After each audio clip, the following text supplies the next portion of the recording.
Welcome to today's episode of UNSUNG, the podcast by Duet, where we celebrate nurse practitioners who own and operate their own practices across the country. Today's guest is Teri Bunker, a nurse practitioner who owns an amazing practice in Oregon called the Bridge City Family Medical Clinic. She started off small and now she serves over 20,000 patients. Everyone, meet Teri.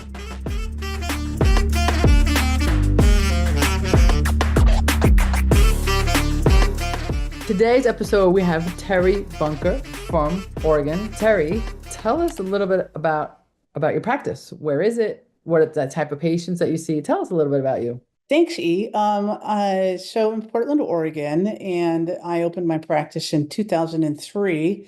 And so we're going on 22 years. It's in right in the heart of Portland, essentially. We see patients of all walks of life. How many patients do you serve at this point? Okay, at this point, we have about 20,000 patients in our system. We have 5 family nurse practitioners, and one of those is a naturopath. I have 2 psychiatric nurse practitioners. Recruiting for another FNP. If anybody's interested, hit me up. Anybody's in Oregon, send your resume. Anybody's in Oregon or wants to move to Oregon, let me know. But we see a lot of Medicaid patients. The clinic was founded on taking care of the Medicaid population. Still have a lot of those patients, but we see patients all ages, all insurances, all diversity. Well, I'll take anybody. I love that. And and I had the honor of visiting your practice in Oregon, and it is gorgeous. Still looking for those chairs in the waiting room. Gorgeous. It's big, and like you really are, any aspiring NP that's listening, you are really the dream, right? It's big practice, very well known in the community, 20,000 patients, taking care of everyone. Other NPs are working with you. Like you really are the dream for any NP, entrepreneur out there. So tell us first what led you to become an NP.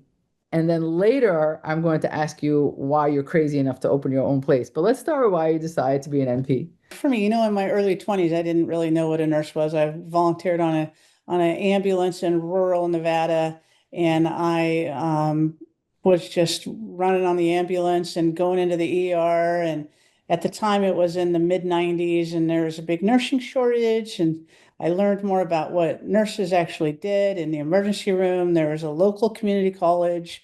I thought, wow, I can get this great job, which I can make good money at and have a lot of options to travel. I can go to the community college right here. I can get my degree. So that's really what started it. So I did that. I got my associate's degree, and then I started working at that same little hospital. And then after about 6 months of that, I decided I wanted to move back to where I was raised, which was Reno, Nevada, and moved back there, went to school, got my bachelor's degree. And that's where I learned about, I had been exposed to like clinical nurse specialists. I thought, I'll be a clinical nurse specialist in cardiology. But after I learned what nurse practitioners did, I decided, that was what I really wanted to do was, be able to take care of patients from the beginning. So I started on that journey. I moved to Portland to get my master's degree to become a nurse practitioner in 1996. Finished up my master's degree in 96, and then started working in public health, worked in a migrant health center. And I was used to dealing with patients who had no insurance. And if they did have insurance, it was, the Oregon Health Plan at the time, which had just started a few years before I graduated. The Oregon Health Plan's big project in the state of Oregon, one of the first in the country to expand and insure more patients of low income. And so they were struggling to get providers to take this group of patients because the reimbursement was less than it was for a traditionally commercially insured patient. The program was new. There was a lot of stigma around Medicaid and the Medicaid population, which I was experienced taking care of through my job of public health. And so I just started to think, there's all these patients and no one will see them. And so I wonder how much they can get for every visit. And I just started doing the math from there and putting Ah, scenarios together, and oh, I then like that. just So decided that that was where I needed to go. So, decide where we need to go. What I really love about your story, I think a lot of people, myself included, go into, when you go into nursing and then eventually to NP, like it is a really an opportunity to really get a leg up in life, because you were like, well, I didn't know what I wanted to do. And then you're like, well, I kind of, it almost like you tripped and fell into being a nurse. yeah, Um, yeah. and I had, something similar, but for me, I will always say that nursing and being an NP saved my life. It allowed me to become independent at a time where I was very much not.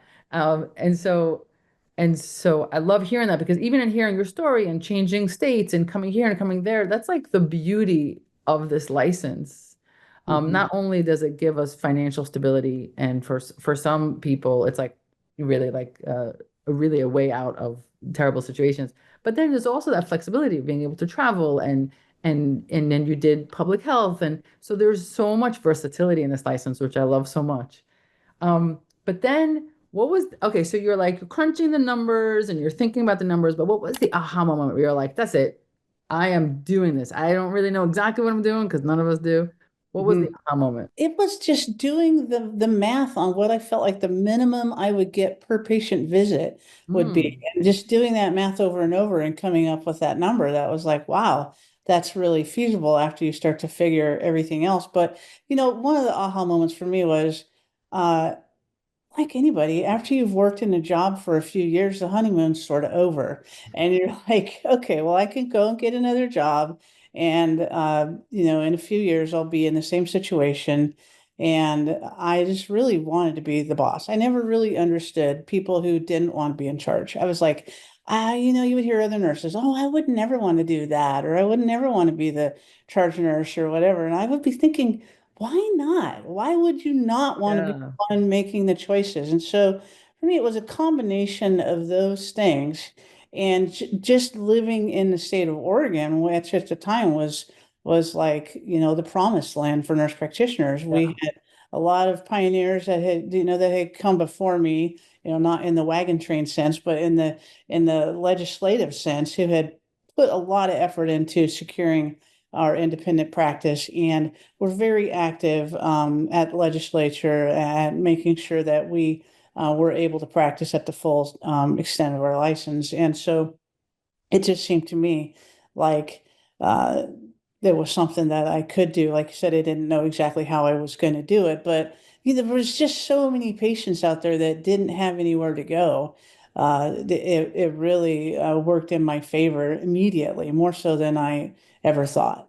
Yeah. Yeah. You're right. There's two groups of people in the world. The people who just know I was a terrible employee. I was a terrible employee. I need to always be the boss. Yeah. Um, and some people who absolutely have no desire whatsoever to be the boss. And that's a really important context because like when sometimes I teach students, they don't know if I want to open or not. It's like you either know that you're willing to do anything, just not to have someone to tell you when your vacation day is, Yeah. or you're someone who like I don't care if someone tells me my vacation, I don't want to make any decisions. You kind of know that intuitively. So you Yeah. opened up and how did you initially secure funding for it? Did you start with this place? Did you start a smaller place? Yeah, I had a small place. It was like, I think about 1,200 square feet. But how I had the money, I was fortunate enough to own a home, and I got a home equity line of credit. Wow. Wow, that's amazing for two things. I want to make sure the audience listens. First of all, like you went all in. You were like, I'm putting my house on the line. Yeah. I know a few other NPs that do that, but most don't do that. So that was like, you were really sure, which is crazy because I mean, I think you have to be crazy to open up your own business. And I say that with all the love as as a fellow crazy Mhm. person. Um, so you kind of knew that because what a lot of people do is like they keep their job and then they will do a little bit of like at night and then slowly, slowly build and then like go over their job. You were like, no, I'm out mortgaging my house. Let's go. But I Yeah. also want to acknowledge the fact that this amazing space that you're in right now was not the original space. Yeah. And that's important too. I did the same thing. I started small and I got bigger. And sometimes Mhm. people are starting out, they want the perfect space, but you don't have the money for the perfect space. Mhm. Start Mhm. small, start Mhm. gathering your dollars, You could Hmm. always go big. So I love that. Okay, so you mortgaged your house. You got a small spot. What Hmm. kept you up at night?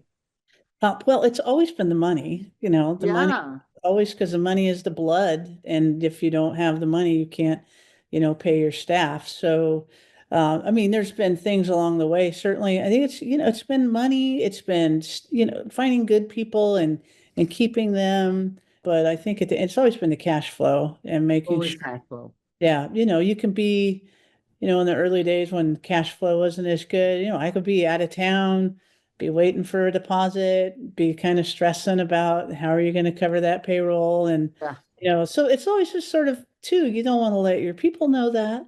So it's sort of playing you know, playing the game that we're fine. yeah, yeah, yeah, we're good. Everything's good. So just making sure to not let people see your stress that are working for you. I think, is a big thing, no matter what that So is. true. Yeah. Never let them see you sweat because they don't want to feel unstable. Right. They're working for you and they're expecting a paycheck. And so, Yeah, yeah, I mean, definitely never not made payroll, which is huge. I mean, I think there's people, or huge. never not paid my payroll taxes or something like that. But, those are the things that when you're waiting for like a big payment or something to come in from an Yeah. insurance company that doesn't show up on time, how do you And deal with that? tell me if you agree that what are you 10 how many years in are you in? 22. Yeah. 22. Okay, so I'm 10 years in. Yeah. And correct me if I'm wrong, but 10 years in, it's still a concern as it was on the Yeah. first week. Yes. Okay. Yeah. It's just more zeros. Yeah. It's just It's more more zeros. Right. concern. It's Right. just like, Bigger. ah. Uh-huh. Uh-huh. So for Yeah. anyone listening, if you're like, what the heck? I just want to let you know it never gets better. In Yeah. that respect, you're always gonna be Yeah. you're always Yeah. gonna be checking your bank account. What's a typical day for you as a practice owner? Yeah, in the early days, I was seeing more patients and juggling, running the clinic and seeing patients and, dealing with issues in between seeing patients and that sort of stuff, that sort of thing. Fairly early on, I did just take Fridays just to do admin stuff. And so I did take that one day a week. And then that went to 2 days a week where I was doing admin. And now I feel like I definitely have earned more admin time than patient care time. And that has been a huge benefit for me Yes. Yes. because it's so difficult. One of the most difficult parts, I think, is that splitting of yourself between trying to focus on taking care of a patient to being able to shift gears to there's people in and out of your office all day long. If you're fortunate enough to find a good assistant, like I think you have with your Priscilla, you can have someone who can handle a lot of your tasks. But if you're trying to do it all yourself, it's really hard to or challenging to stop, shift gears in the middle, talk about an administrative problem or pay some bills or Yeah. get some practice, do something else, have an interview for recruiting somebody. So Candidate. it's just Yeah. constant, shifting your next patient's here and maybe you're lucky you get a no-show or something. But No, yeah, it's so yeah, true. It's so stressful. true. When I lecture students, I tell them the easiest part of my day is seeing the patients, Yeah, right? true. Yeah, yeah, Such a shift, yeah, like, oh, sore throat. That's no problem. Like yeah, charting yeah, and putting in, that's easy. It's running the show that gets to be so yeah, tasking. yeah. So so is your balance about now that you have this time, and so, and I like that you described it. It was one day and it was 2 days. So each time you added like another person to your practice, Hmm. self Hmm. back time, right? Is that what you did? Yeah, I was at the 2 days a week of admin time for a long time. And as I got older and the practice has been more stable, I think there's definitely been a lot of value to me to see that the practice can run with it almost without me, Yes. that I Yes. have put in people in place that are good people, and I am sort of much more directing, making bigger decisions, and have been able to task some other stuff to, other people. But that has to be built. You can't just hand over anything to anybody. Sure. I remain in control always of all the finances. I don't let anybody in my bank account. I don't let anybody do any financial stuff except for, do the billing.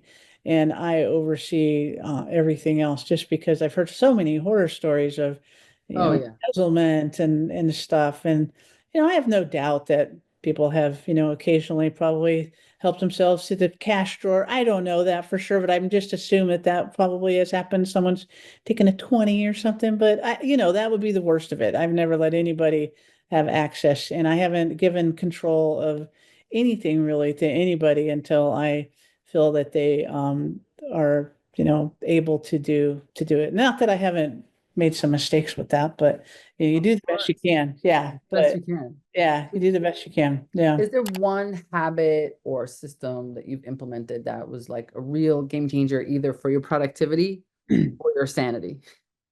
I think lately it's the biggest thing I've ever seen come through is AI for charting. It's charting Mm. AI or a scribe. It started, we had scribes in the past, and then that was huge, but the AI was even a bigger step, and that's just been this year. I think that's probably been the Help biggest your change. productivity. Yeah. And also another big thing for the practice was bringing on the psychiatric nurse practitioners. That was also a big um, benefit to our practice, to the providers and to the patients and So to you the, have that easy referral. yeah, things go together so well with that. But there's so Yeah, many people who need that help. And, also if it's been difficult to recruit therapists these days after COVID, but, sure. that's also been another big benefit. They're not as revenue producing as a medical provider, but they Yeah. are, they are a good addition. It's true that you said that the synergy between the two. Like in our office, we don't have psych NPs, but we do have an NP that specializes in diabetes and endocrine. Oh, So yeah. for all our diabetics that maybe we can't manage primary care, we send to her. And that's so synergistic because if you have to wait for an endocrinologist for 4 months, Mm. right? You know how that's like. So I like that for anyone listening, like the synergy of adding other specialties into your practice. It's great for your patients, great for your bottom line. It's really awesome. So But be yeah, tell me, careful. but tell me, I but be careful with that because I have brought in people who were so like I brought in a nurse practitioner who specialized in allergies one time, and that those sorts of things can be a lot of overhead. I brought in another nurse practitioner who wanted to do colposcopies and such, and again, it was a lot of overhead, and very specialized. And when you have a primary care clinic, you're not just specializing in certain things. You have to make sure you have the patient volume to support those other specialties. Yeah. that is true too. That is very true. I Right. think so. So, well, speaking of patient volume, you have quite the volume. And is there a secret to building strong patient relationships in a busy practice setting? I think just like we always know, it's just like give good care and give a good experience, make it a nice facility. People will tell other people and they'll come back to see you. So it's really that word of mouth. And I think having a great website is important and so people can find you. I think right now patients are looking for small practices with personalized care. They don't want to park in the parking structure at the local hospital clinic system, and I think they're looking for that smaller personalized practice. So I think that nurse practitioners are in a great spot. More than ever, people who know who nurse practitioners are, they seek out care from nurse practitioners. When I first started, there was still a lot of what is a nurse practitioner? There was a lot of people who didn't know what they did. There was a lot of even negativity towards nurse practitioners. I have Yeah. seen a big change in the 20 years of that going completely doing a 180 on that. Yeah. Yeah, that's true. That's 100% true. I love that. Okay, so we talked about patients, but do you have any advice to like other NPs maybe starting out or in different stages where what's been the most effective way for you to attract new patients besides word of mouth, unless that's the way? And Mhm.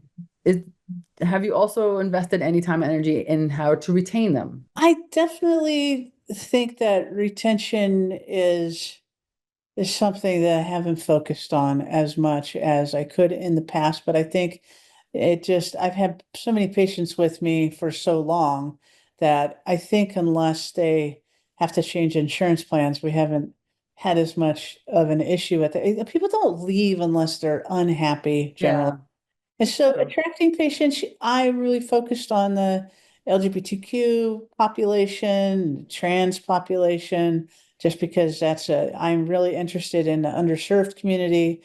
I had patients who sought me out based on some outreach in those areas. So I think you have to try to find your niche if you can, and Yeah. whatever that is. If your focus is, we offer hour-long appointments, or, which I'm not advocating for, but, whatever you can highlight about your practice that's special, with the integrative healthcare, what are you doing? And then I've advertised in some small, back in the day, there was a small, gay and lesbian newspaper that I advertised in originally. I've done a few postcard mailings. I'm actually doing one right now. I haven't done one in many years. Wow.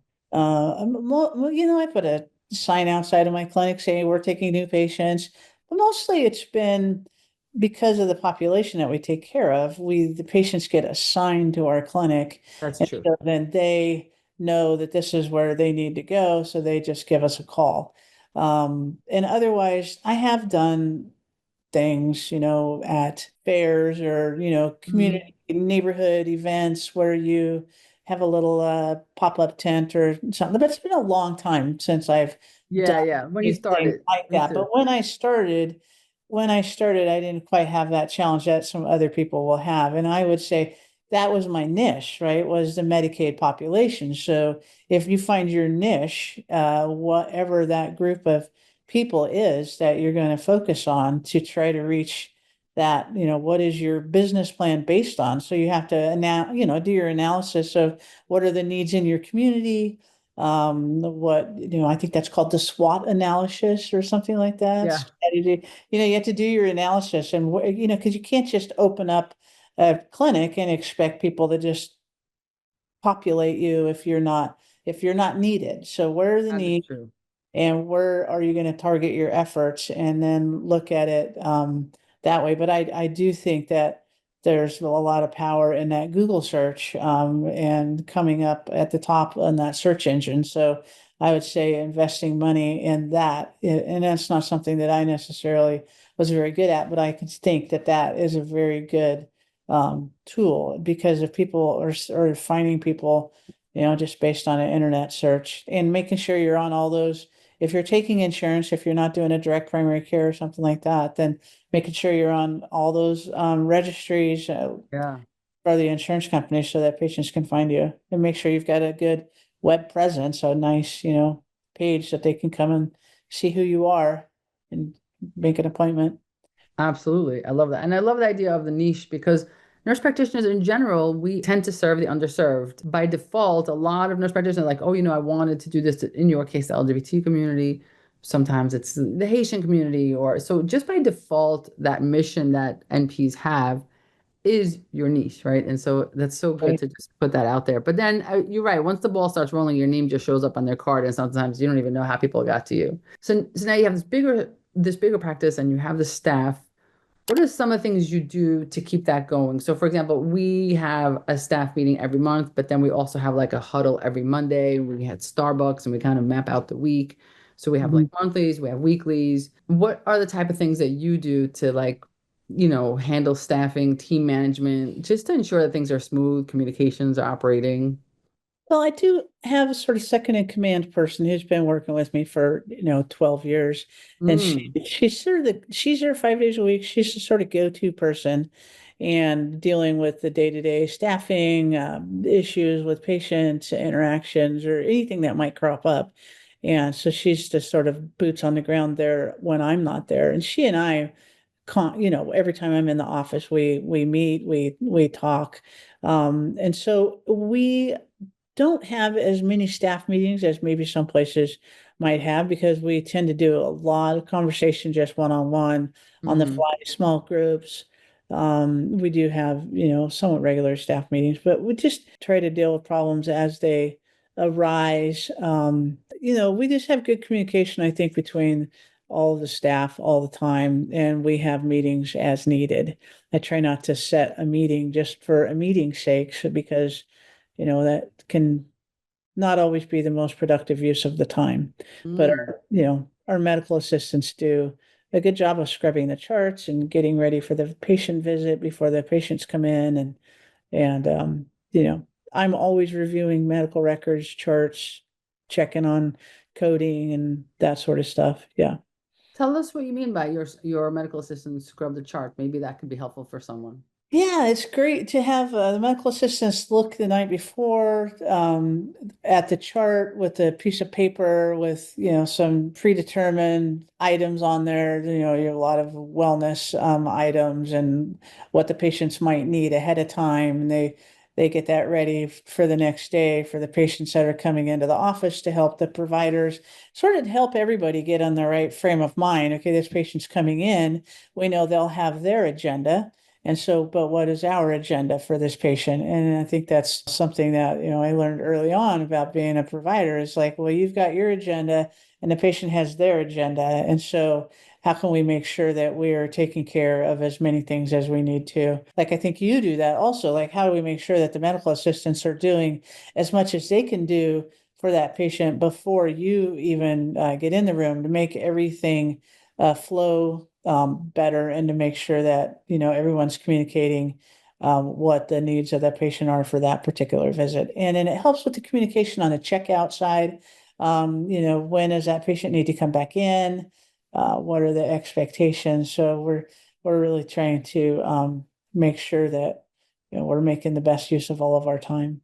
Yeah, I mean, I think what you're describing is something called working at the top of your license, right? Like when you're Mhm. walking in, the NP should just be making the clinical decision, prescribing meds, sending for like making referrals, not sending the referrals. Whereas a lot of the screening and figuring out what needs to be done should be done before you walk in the room. Also saves time. Do you have your medical assistants also when they're doing that checklist? Are they also determining, oh, they're due for colonoscopy, they're due for mammogram? Like, are they doing that as well? Is that what you mean by agenda? Definitely. Yeah, all those preventative care items are getting checked off, making sure because our EHR does have a function, but I don't think it works very well. So not to just rely on that. Yeah, we try to go on our Yeah. own The checking. EHR for a lot of people because they may have gone and it's not populating the EHR. And so, Or that item that colonoscopy was done at another facility and maybe you never got the record and or maybe the patient wasn't with you at that point, so you can, fill that in. It's just like a double check, make sure we're getting what we need to get done. yeah. Yeah. So now, as you're giving all this advice to other NPs, have you ever received like a great piece of advice about whether it's business or your own practice, Yeah. anything that you can think about? That is a really good question. I've been thinking about that because I knew that was a question you were going to ask me. And I received so much bad advice Oh, that tell us the I bad didn't advice. I take, love it. Give us It's the just bad advice. and to me, the bad advice was so much in the beginning, and it was a lot of people's other people's fears, and a lot of it was about, well, you can't do this, you'll never make it. Yes. You can't take care of Medicaid patients. You'll never make it. You need to increase your commercially insured patients. I mean, the advice I receive, I think it's mostly fear from other people who haven't opened their own practice or billing people who, think you should not see a certain group of patients because they're not paying as well as another group of patients, but it always pays more than a zero on your schedule. So I like that I mentality. always sort of look at how much is it costing me an hour for this provider? Kind of like what Duet is doing, right?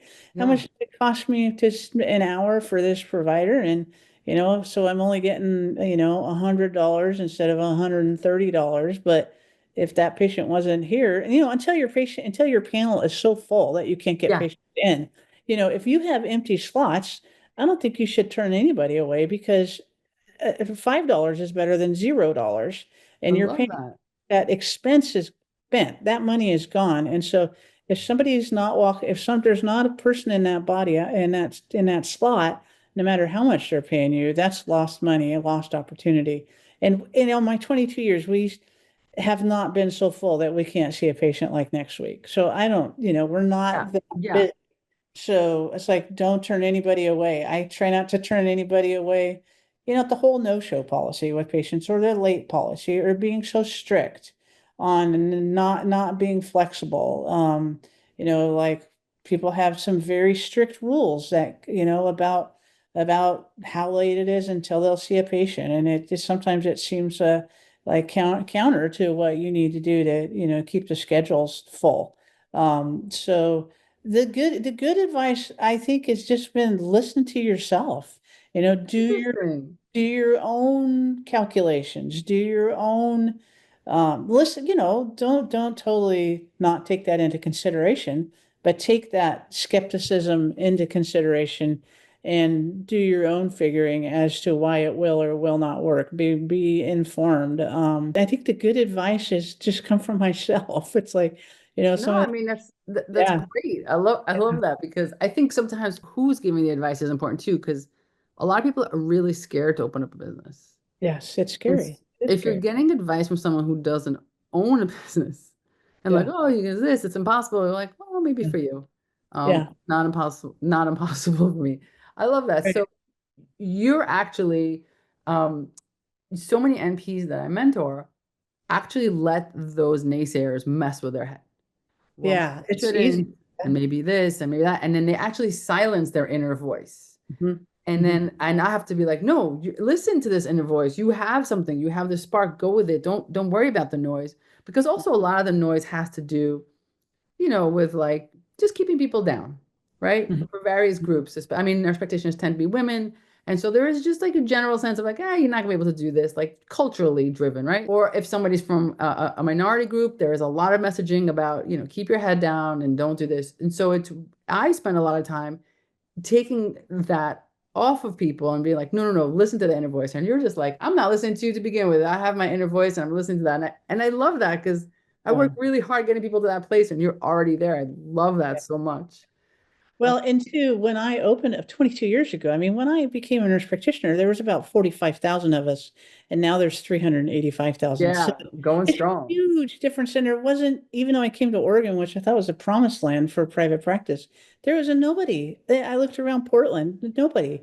And there was some in rural Oregon. There was nobody. There was no internet. There was no Google or to look up things. There was a phone book and there was calling people, trying to talk to people. And so I just had to sort of do it on my own. There Put it wasn't on your anybody own. to get advice. And the people that I got advice from that lived in rural areas, their practices were so different than an Sure, urban area.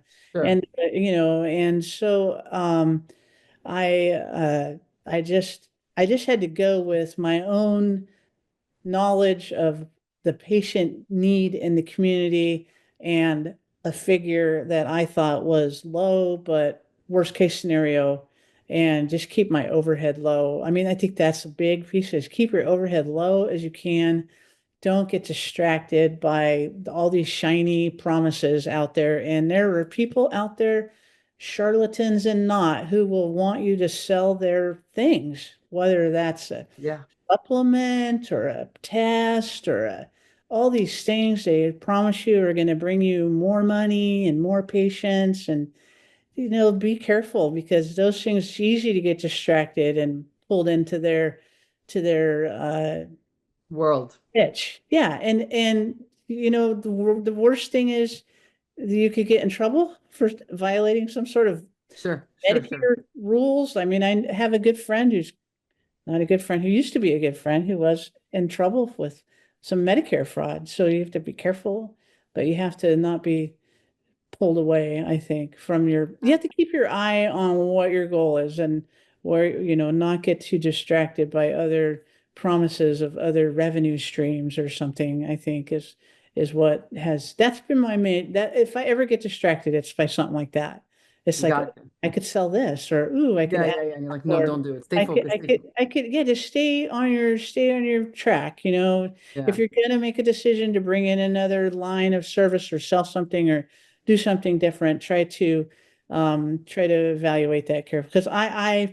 Because I can get excited about other things too quickly sometimes, and I need to just go slower. And so sometimes for me also, the slower is faster sometimes. Sometimes slower is faster. Sometimes slower Yeah, is faster. I'm sometimes. going to Yeah. ask you one more question, then I'm going to ask you some personal questions, like Mhm. about you. So, what are your goals for your practice in the next few years? I continue to fill in where the practice can still grow, which is towards the mental health side and offering some more services with mental health, continuing to fill in the space that we still have, continue to make this a business that is viable. If I stepped away, make it something that has value on its own without myself, and continue to make sure that I'm doing all I can to keep my patients happy, which means keeping my staff happy.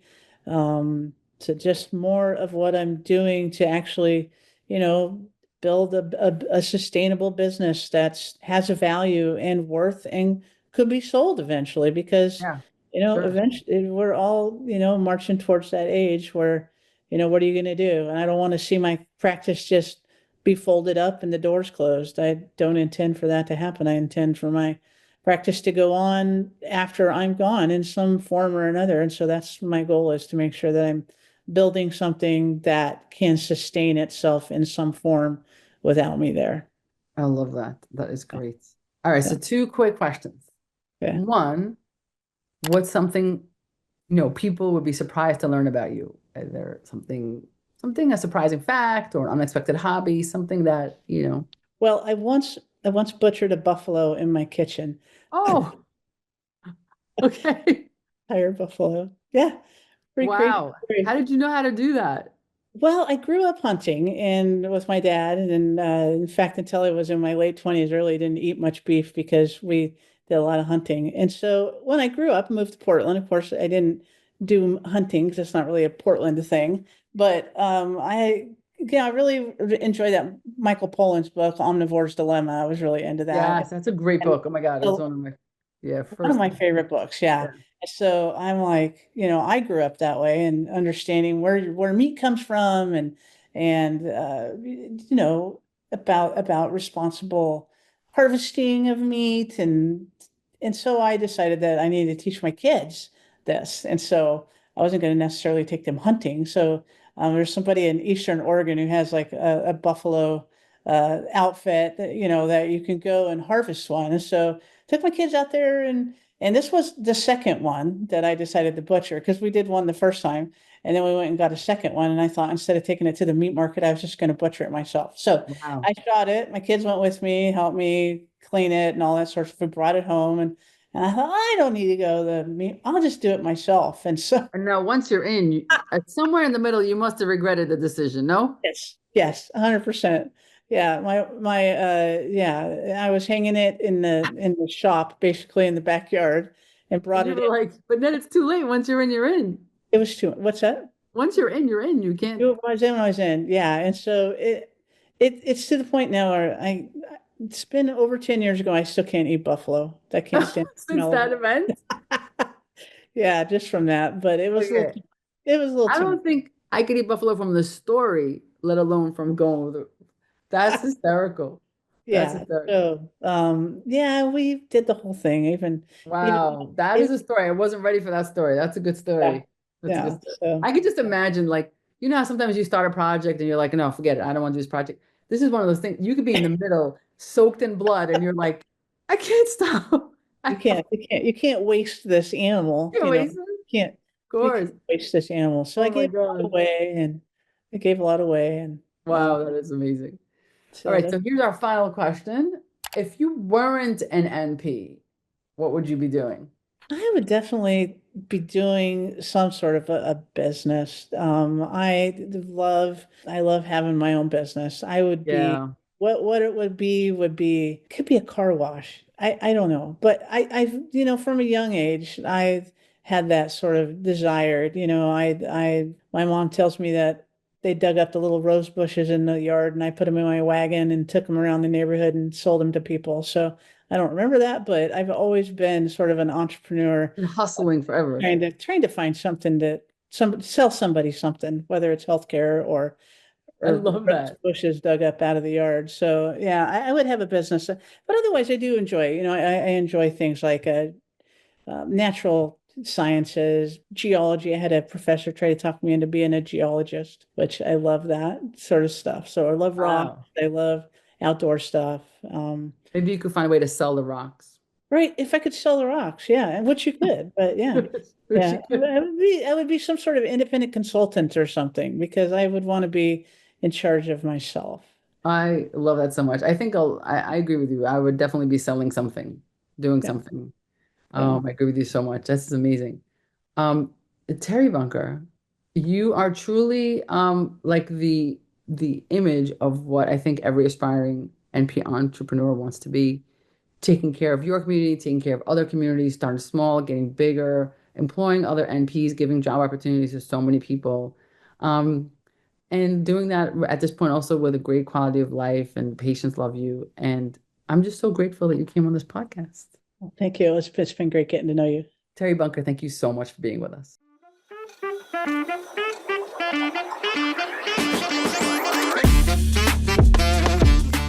Thank you for listening to today's episode of Unsung. If you want to learn more about how to work with Duet, visit joinduet.com.